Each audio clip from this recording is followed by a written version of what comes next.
एक top YouTuber होने का असली मतलब क्या है? शायद वो नहीं जो हम सब सोचते हैं। ये सिर्फ अच्छे वीडियो बनाने के बारे में नहीं है। ये एक ऐसा काम है जो पूरा का पूरा टाइम के खेल पर चलता है।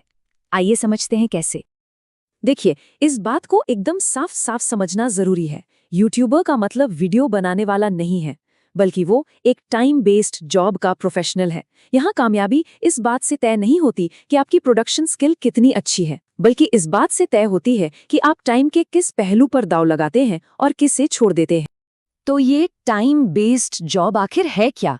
मतलब एक ऐसा काम जहां आपकी परफॉर्मेंस, आपकी ग्रोथ, यहाँ तक कि आपकी आज़ादी, सब कुछ इस बात पर डिपेंड करता है कि आप टाइम को कैसे मैनेज करते हैं।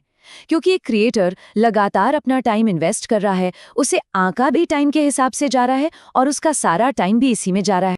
तो चलिए सबसे पहले उस जाल को समझते हैं जिसमें ज्यादातर क्रिएटर्स जाने अनजाने में फंस जाते हैं, जिसे हम कह सकते हैं यूट्यूबर का टाइम ट्रैप। एक क्रिएटर की जिंदगी एक साथ 4 अलग अलग घड़ियों के हिसाब से चलती है और कमाल की बात यह है कि ये कभी एक साथ नहीं चलती। पहली, वीडियो बनाने में लगने वाला टाइम। दूसरी, ऑडियंस का वीडियो देखने का टाइम। तीसरी, एल्गोरिथम का वीडियो को जज करने का टाइम। और चौथी, क्रिएटर की अपनी पर्सनल लाइफ का टाइम।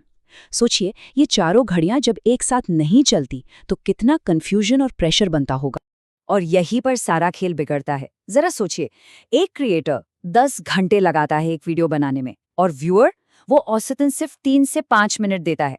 तो इस पूरे खेल में सिर्फ एक ही इंसान है जो लगातार अपना टाइम हार रहा है, वो है क्रिएटर। तो जब क्रिएटर्स टाइम के इस जाल को समझ नहीं पाते, तो नतीजा क्या होता है?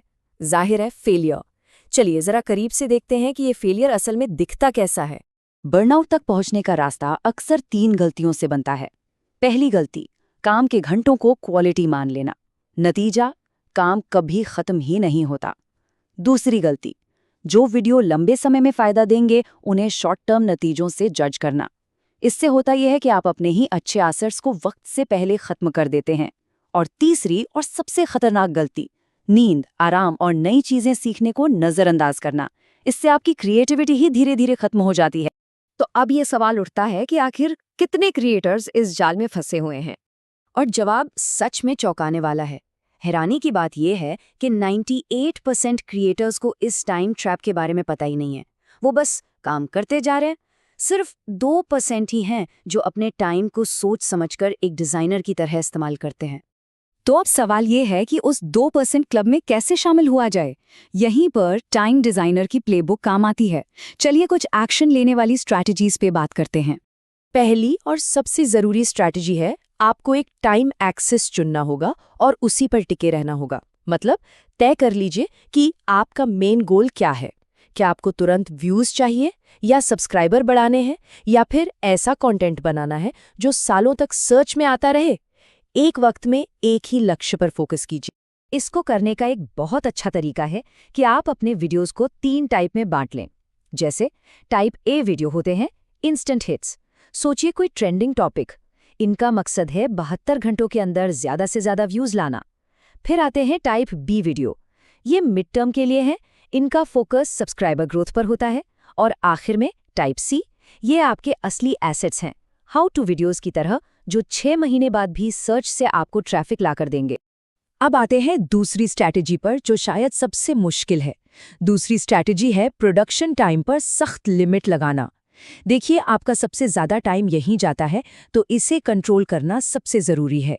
इसके लिए एक बहुत पावरफुल मीट्रिक है, आरपीएच, यानी रिप्लेस पर आवर। इसका सीधा सा मतलब है प्रोडक्शन में लगाए गए हर 1 घंटे के बदले आपको कितने शुरुआती व्यूज मिले। ये आपकी एफिशिएंसी को नापता है, सिर्फ व्यूज को नहीं।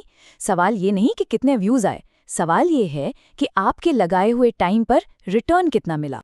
और तीसरी स्ट्रैटेजी, जो बिल्कुल भी मोल भाव के लायक नहीं है, अपनी पर्सनल लाइफ के लिए टाइम को पहले से सिक्योर करना। ये वो टाइम नहीं है जो काम के बाद बच जाता है, नहीं, ये वो टाइम है जिसे आपको अपने कैलेंडर में सबसे पहले ब्लॉक करना है। ये नॉन नेगोशिएबल है।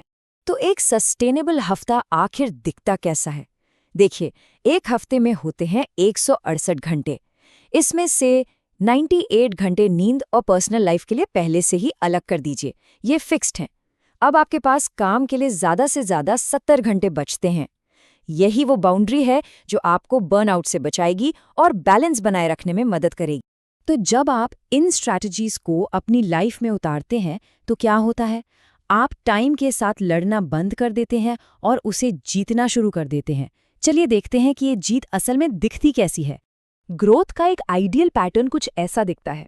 पहले 6 महीने होते हैं ट्रायल फेज, आप बहुत कुछ ट्राई करते हैं, ज्यादा वीडियो बनाते हैं। फिर अगले 6 से 18 महीने होते हैं एक्यूमुलेशन फेज। यहाँ आप लॉन्ग टर्म एसेट वीडियोस की एक लाइब्रेरी तैयार करते हैं।